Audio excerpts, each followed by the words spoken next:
Combien de fois des parents se plaignent que les valeurs, l'éducation qu'ils ont données à leurs enfants sont bafouées par leurs enfants, ne sont pas respectées.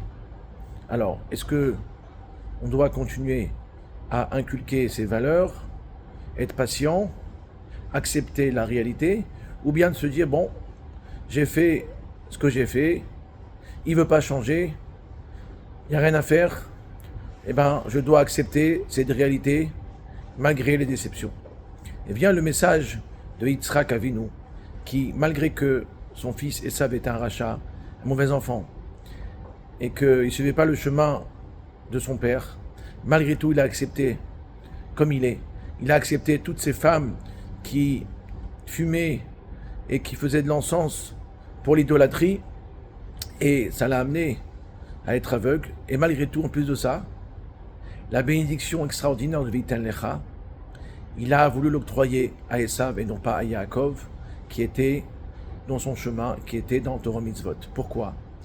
Parce que Yaakov veut nous apprendre en tant que parents, en tant qu'éducateurs, en tant que grands-parents, un message très puissant.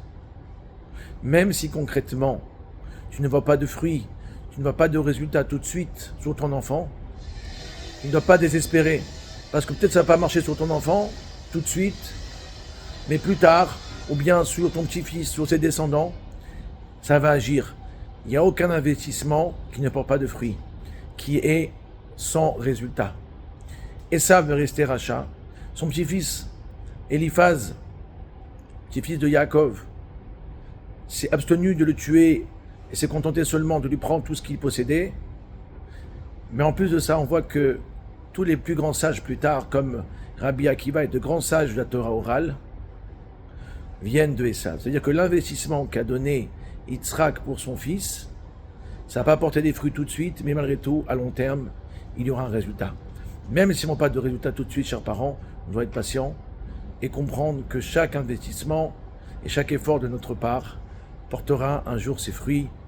Et Bezrat Hashem, qu'on puisse très prochainement voir du bien dévoilé de nos descendants, être satisfait, et que très prochainement, on ait le troisième temple avec Mashiach Tzidkenu. Amen, Kenye Ratzon.